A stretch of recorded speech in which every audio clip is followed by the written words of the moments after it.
Hello, my Bill 5000 Nation. How's everyone doing today? Hopefully, everyone's having a great day. If not, I hope it gets better from here. We are back with a new MrBallen video. This one's titled The Horror Mystery Scotland Yard Got Dead Wrong. That was a freaking mouthful. That's what she said. Sorry. Alright, I'm excited to get into today's story. We all love MrBallen around here. Everything's just out of place. I don't know what the hell's going on.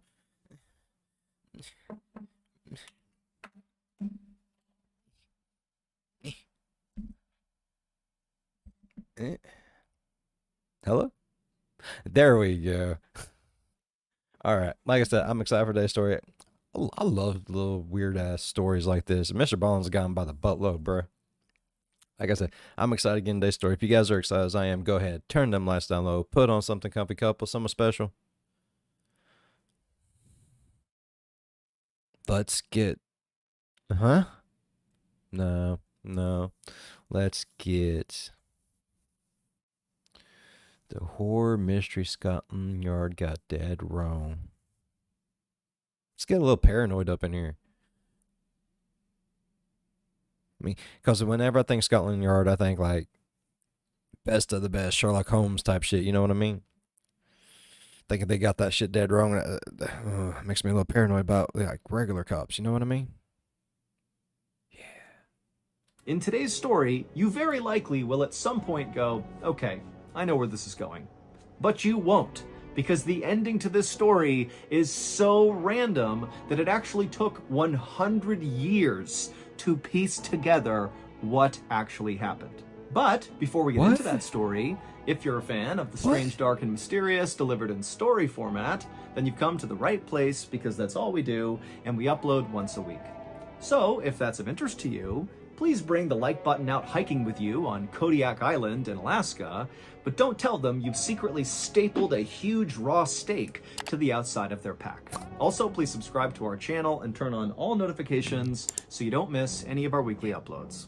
Okay, let's get into today's story. Man, like it took 100 years for them to figure this shit the fuck out, bro. I'm really scared now. Like, oh damn.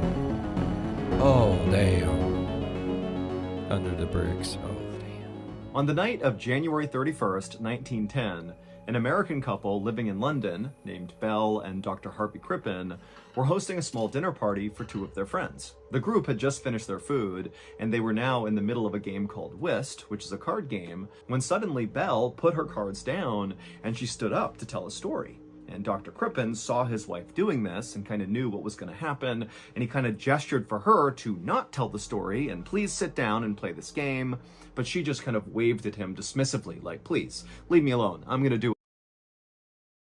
Fellers, we know what that looks like. Babe.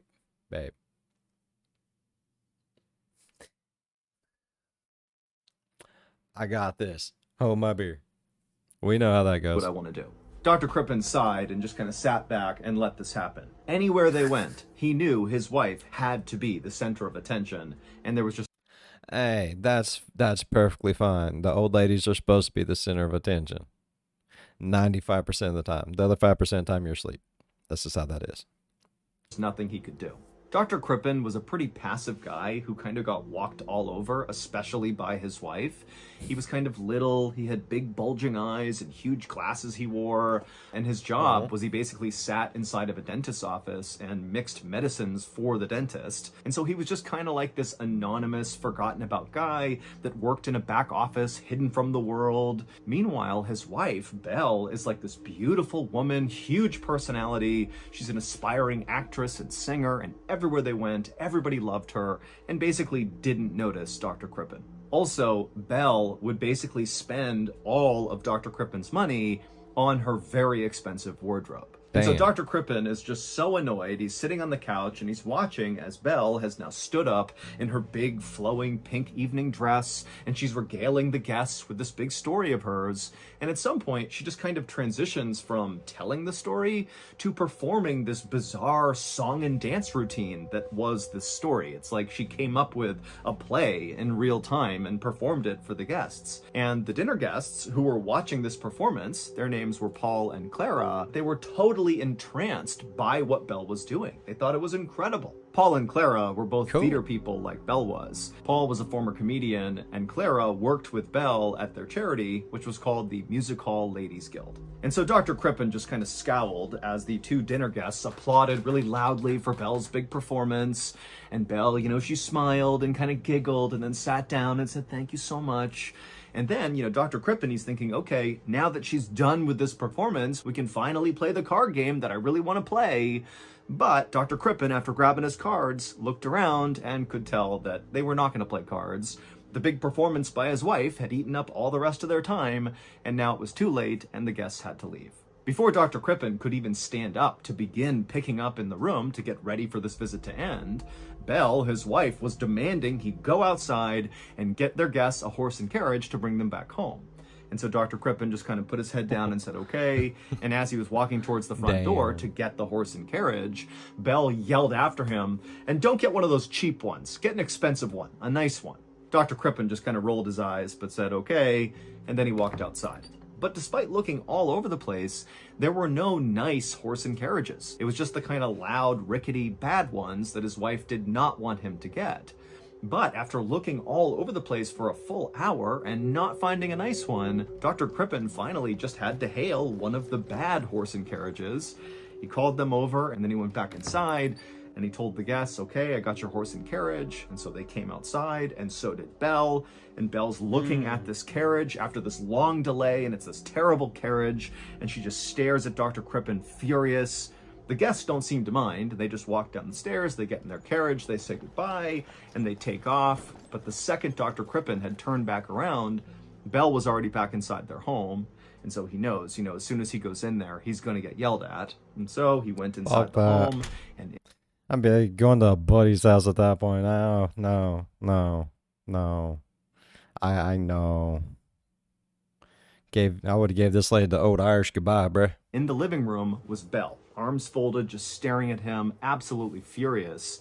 And she began laying into him about not only how ridiculous it was that it took him a whole hour to find the carriage, and it was a terrible carriage, something she said not to do, and she told him that he was the reason their whole dinner party had been a total disaster. Even though Dr. Crippen was like, I think it went pretty well. But in Belle's mind, her husband was the reason this party had totally failed. I know, I just seen hand gestures flying everywhere. Like, oh, you don't even know. I done told you get a nice one. You come out here with some shitty ass, ratty ass. Oh, like wig came off, the little fake butt that they wear came off. She was ready to do karate, bro. Like, I seen it. I was seeing it in my head as he was talking about it. He was boring, he didn't contribute anything, and she told him that she caught that he did not applaud nearly as loudly as Paul and Clara had for her big performance, and that really hurt her feelings. When Dr. Crippen just didn't say anything, he just kind of knew to keep his head down and let his wife talk, when that happened, Belle got so frustrated she kind of huffed and then turned around and walked over. Man, I'm a firm believer in everybody, speak their voice and all that good shit. And couples argue, but you gonna expect me to just sit there and take it like a little bitch? No, sir. Oh, my mama didn't raise me like that. She'd tell you, I burnt my bra to get bitched at, bruh. She will. She'll tell you. She'll tell everyone.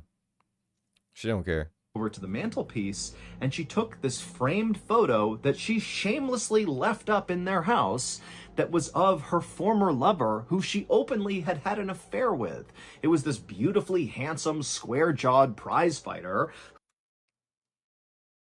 I love his mustache. That is a sexiful mustache right there. That's why she was with him.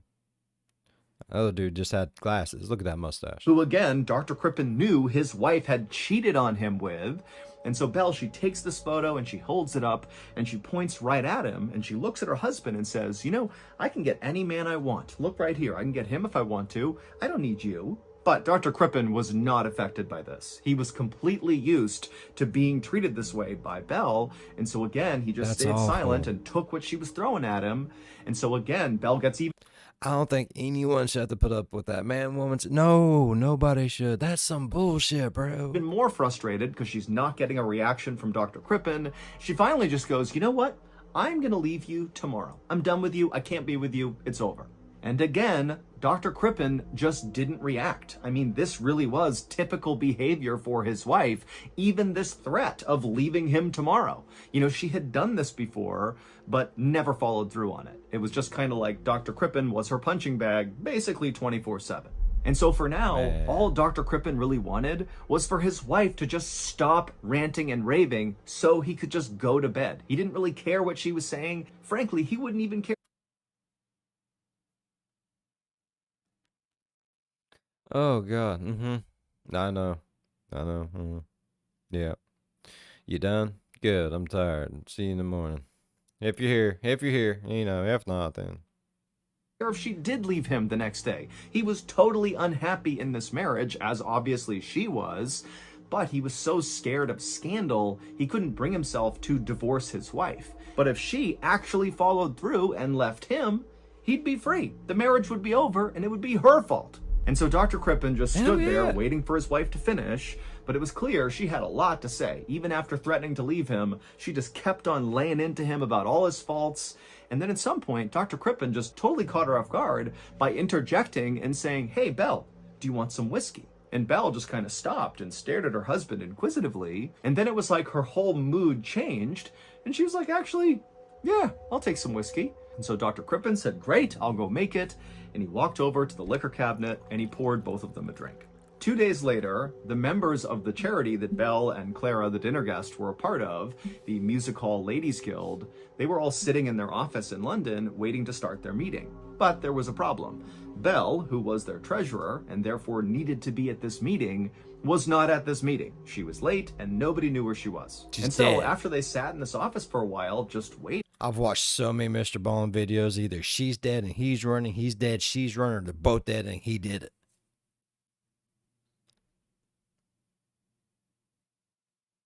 That or I'm completely wrong about everything. He did say it's like going to be all kinds of fucker, didn't he? They finally heard a knock on the door. Excuse so me. One of the women got up, they opened up the door. Had pizza today.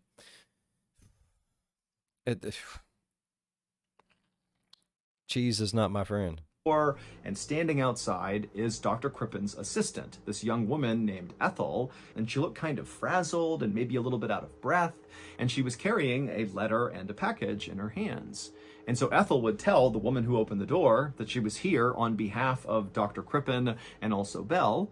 And so the woman who opened the door said, okay, come on in. And so Ethel walked into the office and she placed the letter and the package on the table, and then she quickly turned around and left. After she was gone, the guild members kind of looked at each other confused and then just reached out and they grabbed the letter, they opened it up and they read it. And the letter was written by Dr. Crippen, and he was telling the members of this guild that unfortunately one of Belle's family members back in America had fallen ill, and so Belle had to go back to America and take care of this person, and she'd be gone for at least several months. And then when they opened up the package that Ethel had dropped off, that contained the guild's checkbook and also their ledger. That way they'd be able to go out and find a new treasurer to replace Belle.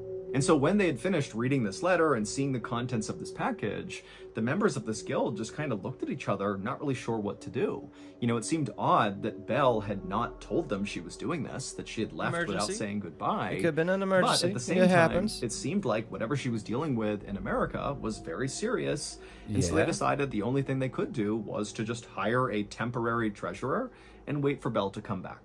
About 3 weeks later, Clara and the rest of the Ladies Guild members hosted their annual ball. And like always, they invited Belle, as well as her husband, Dr. Crippen, even though they knew, you know, this invitation was kind of a formality because Belle was still in America. But Dr. Crippen would show up to this ball, and he would not show up alone. And it caused a bit of an outrage. On Dr. Crippen's arm was very obviously his date. Ethel, his assistant, the young woman who had dropped off that letter and the package to the members of the guild about Belle's sudden departure. Clara stared incredulously at Dr. Crippen and Ethel as they kind of swayed around the room dancing.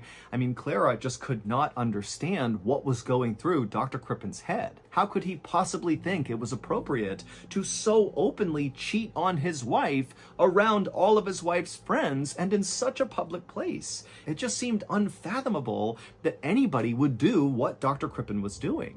And so that night, Clara and the other members of the Ladies Guild, they got together and they decided that, because of Dr. Crippen's obvious infidelity, they could not invite him to be a part of anything to do with the Ladies Guild, at least not until they talked to Belle again when she got back. But Belle didn't come back, and she never wrote to any of the members of the guild or any of her friends. She just disappeared. And on March 20th, 1910, so roughly 2 months after Belle supposedly fled to America, Dr. Crippen came out and said he had just gotten some terrible news. It would turn out his wife, Belle, had fallen ill while in America, and she had died. When Clara and the rest of the Ladies Guild members heard about this, their disgust at Dr. Crippen's cheating quickly turned into suspicion that maybe he had something to do with Belle's early demise. Yeah, I can see that. That red flags. As Commercial. many of you may already know, 2 years ago we launched the MrBallen podcast, and we actually launched it on Valentine's Day 2022, Valentine's Day. which was not We all love Valentine's Day. intentional, but we decided to just kind of go with it, and eventually we began calling the release day Valentine's Day. And last year, to commemorate Valentine's Day, I hosted a live digital storytelling event, and it was totally awesome. It was very intimate, and I got to meet a lot of all you amazing fans of the strange, dark, and mysterious. And so for this year's Valentine's Day, we decided we would just do that again. We would host another live digital storytelling event. The event is totally free. All you have to do is click the link in the description to join the official MrBallen Discord server, and then once you're in there, there's all these prompts that'll get you all set up. And then on Valentine's Day 2024, so Wednesday, February 14th at 7 p.m. Eastern, you will just click on the event within Discord, and boom, I'll pop up on your screen and start telling you some stories. So Oh, yeah. again, the Valentine's Love Day it. live digital storytelling event will take place at 7 p.m. Eastern on Wednesday, February 14th, only on the official MrBallen Discord server. Oh, and one more thing before you go. Next week's YouTube video will have another big announcement about Valentine's Day that I'm pretty sure you're all going to be very happy to hear about. Man, I'm fucking excited. I love this shit. So one of the members of this guild went to the police and reported Belle missing. However, at first, the police were not inclined to pursue this case because from their perspective, there was no evidence of a crime committed here. All they knew was this woman, Belle, had died in America, supposedly from natural causes. And so the only thing that was contrary to that were Belle's friends who basically were saying, well, maybe she was murdered by her husband because her husband was cheating on her. And the police were like, that doesn't line up. Just because he was cheating on her does not mean he killed her. But Belle's friends continued Yeah, sometimes it happens, but it's not an exclusive thing, right? to keep the pressure on police. And finally, after 3 months, the police would assign a detective. His name was Walter Dew. And Inspector Dew had been a detective for more than 20 years, and he had even worked on the very famous serial killer case, Jack the Ripper, and had been one of the people who actually found the last body, although the Jack the Ripper case had gone unsolved. But coming out of that investigation, Walter Dew had really developed a great reputation as a really good detective. And so to have him lead this case was a big deal.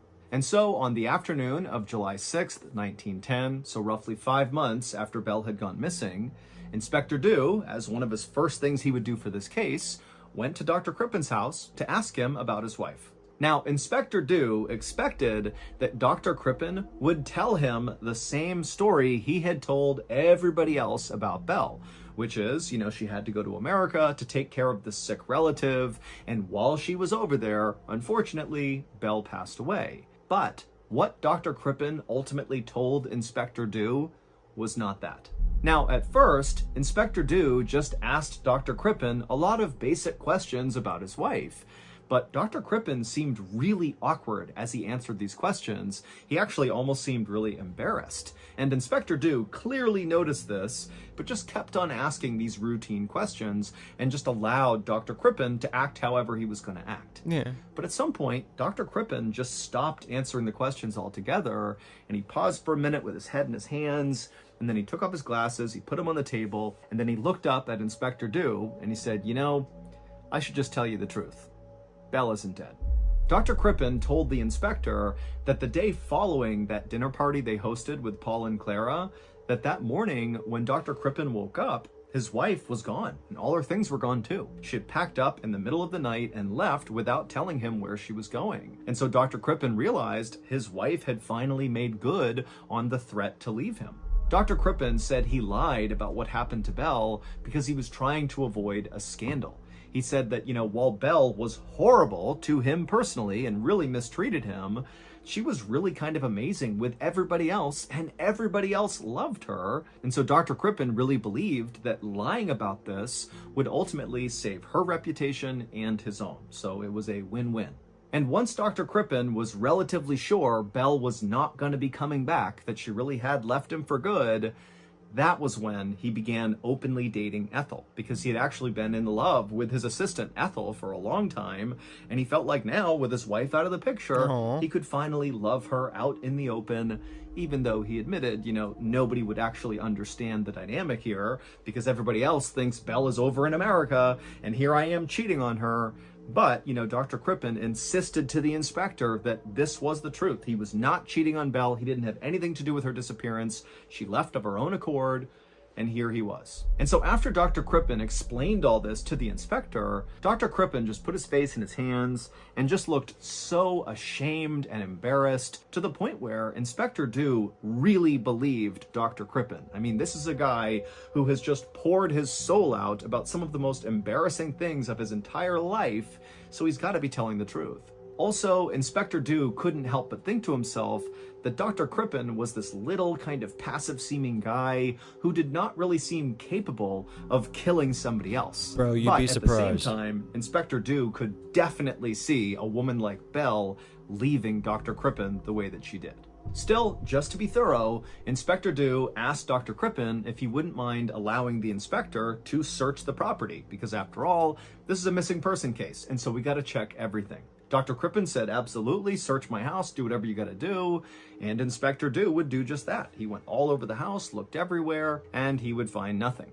So the inspector told Dr. Crippen that as of now, he believed his story and that basically the case was closed, but Inspector Dew really needed to talk to Belle in order to officially close the case, because right now, everybody thought she was dead, no one had heard from her, and so that was the one missing piece. And so Dr. Crippen said that was totally fine, and he and the inspector actually worked together to draft up this little advertisement that would go in newspapers in America that basically would say, "Hey, Belle, if you see this, you need to contact police in London because we're looking for you." And so after the two men had come up with the language they wanted for this advertisement, Inspector Dew thanked Dr. Crippen, said he'd be in touch, and then he left.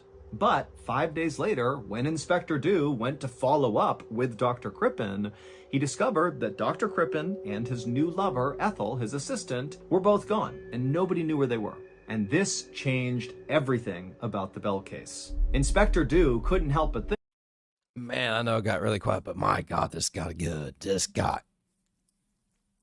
good. Okay, so where we're at as of right now. So old dude told everyone she went to America, take care of family, she died tragically, all that good bullshit. But in actuality, she just dipped. Like, did she just dip? I mean, I don't know. Like, I hate to try to make a guess on what happened, but was it Ethel? Did Ethel kill her? Bitches be crazy, bro. I don't know. I'm scared. And I don't know why. Dr. Crippen and Ethel look like they're running from something. So probably they lied to me about their involvement with Belle's disappearance. And so Inspector Dew sent physical descriptions to all the newspapers and police stations all across Europe. And also he made a note to check all the ships that were bound for America in case Dr. Did it say murder and mutilation? They're wanted for murder and mutilation. Ain't that a little reachy? I mean, shit. Crippen and Ethel had decided to flee Europe that way. And while this big manhunt was just getting underway, Inspector Dew and his team went back to Dr. Crippen's house to do a much more thorough search. So, police descended on Dr. Crippen's beautiful 3-story home on a quiet street, and they went inside and they tore apart everything. They flipped over mattresses, they opened up drawers and closets, they threw everything out, but they found nothing suspicious. But at some point, Inspector Dew, who was feeling really annoyed that he'd been totally duped by this doctor, he was walking down the basement steps in Dr. Crippen's house, and as he went down, he saw there were other investigators already in the basement conducting yet another fruitless search. Yeah. But as Inspector Dew kind of turned the corner at the base of the basement stairs, he noticed the bricks that were laying in front of the fireplace that was in the basement just looked a little bit off, like they were maybe too new or something. And so, just kind of acting on a hunch, he walked over to these bricks that were laid out right in front of this fireplace, and he's looking at them, and he grabs a poker, one of the pokers you use to move the logs around in a fire, and he just began tapping on each of the individual bricks right in front of them. And with every tap, he would hear the solid thump sound that you're hitting something hard that is beneath this brick. Yeah. But as he went along hitting each of these bricks, he eventually reached the kind of center of these bricks, and when he brought that poker down on one of those bricks, it made a hollow sound. Clearly, there was something underneath these bricks. Oh, and so shit. Inspector Dew is super excited. He calls for his team to come over, and one by one, they begin pulling up all these bricks. And after they're all gone, they see there's this perfectly smooth layer of clay that these bricks were sitting on top of. And so Inspector Dew called for a shovel. A guy brought one over, and Dew, he took one scoop with the shovel, and immediately this horrible smell began coming out of the ground that was so gross that the guys around Inspector Dew began retching and vomiting, and before long, the entire group of investigators had basically fled the basement to get away from this horrible smell. But after composing themselves, Inspector Dew and the rest of his team put handkerchiefs over their nose and their mouths, and they went back into the house, down into the basement. They grabbed that shovel, and they continued to dig, and after just a couple of scoops, they saw what was causing this terrible smell. In this clay pit, this hole in the basement underneath the bricks, were all these human body parts in the ground. But there were no arms, there were no legs, there was no head. All you had were just the internal organs of somebody, and then also there was like a blanket of skin that looked like it had been extracted from somebody's body with near surgical precision. Now, the police could not, based on these limited remains, make an actual positive identification of who exactly this was, but they did find in this pit, along with the organs and the skin, were several strands of hair that matched Belle's. There were several pieces of pajamas that belonged to Dr. Crippen, and then also on that skin fillet they found, there was a distinctive birthmark on it that matched the one that Belle had. Also, investigators were able to determine that inside of the intestines that were found in this hole were traces of a particular kind of tranquilizer that in the weeks leading up to Belle's disappearance, Dr. Crippen was making that particular tranquilizer at his work. He mixed medicines for dentist offices. That was the tranquilizer he was working with right before Belle disappeared. Shortly after these shocking discoveries were made, Dr. Crippen and Ethel were found on a boat trying to flee the country that way, and so they would be arrested, and so ultimately Dr. Crippen would be found guilty of murdering his wife, and he would be sentenced to death. As for Ethel, she would be acquitted of any participation in the crime. However, this was not the end of the story. Far from it. 100 years later, in 2010, a forensic scientist from Michigan State University fished out a piece of tissue from the remains found in Dr. Crippen's basement that had been preserved inside of a London museum. Now, this murder case had been officially closed since 1910, but the bizarre details of this case had never really fully made sense to a lot of people. Like, they didn't understand how or why Dr. Crippen had successfully disposed of his wife's head, her arms, her legs, all her bones. Those are all gone. Nobody ever found those. But he decided to keep her organs and her skin buried in his basement under loose bricks. That doesn't make any sense. Also, if Dr. Crippen killed his wife by poisoning her, which is what is suggested from all that tranquilizer that was found in her intestines, that basically he overdosed her, then why did he dismember her afterwards? The reason killers often kill with poison is because it makes the victim's death look a bit more natural. Whereas if you mutilate someone's body, then obviously someone did it and you're calling suspicion on yourself. And so did Dr. Crippen poison his wife and then just throw that out the window and mutilated her body anyways? It just didn't make sense. So this forensic scientist from Michigan State University decided he was finally going to get some answers to this case. And so what he did is he compared the DNA from the tissue he... I'm getting antsy and itchy, and I'm not even scared, bro. Like, oh my God. He was sentenced to death, and what if he was innocent, bro? dug out to the DNA of one of Bell's grand nieces. And when he compared the two, he saw they didn't match, which meant the body that was found in Dr. Crippen's basement was not Bell's. But that wasn't even the weirdest part. It was determined following this test by this forensic scientist that the body in Dr. Crippen's basement wasn't even female. It was a male. But to this day, no one has ever been able to identify who that body was, and Bell was never found. All we know is an innocent man, Dr. Crippen, was put to death for something he didn't do. That's crazy. In February of 2000, a police officer in a small Missouri town stepped into an apartment where a man had just taken his own life.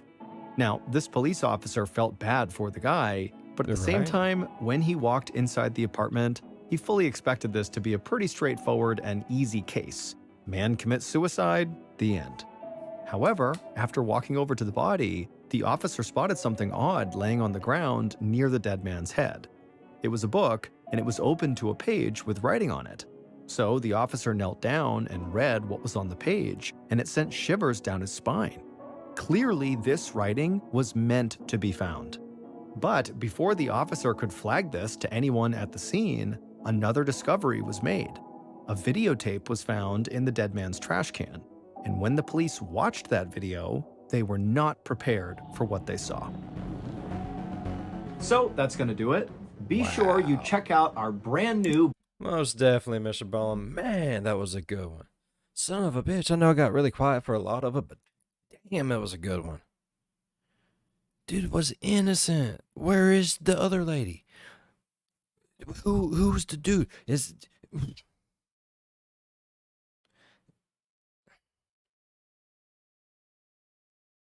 I don't know. Oh my God. Okay, was the person like in the basement someone she killed? Was it still someone the doctor killed? What if the two women, his secretary and Bell, was having an affair and they tricked him into believing, and they just set him up, ponzied him, and now they're both just living in America. Well, probably not still living in America. They're probably completely dead by now, but you know what I mean.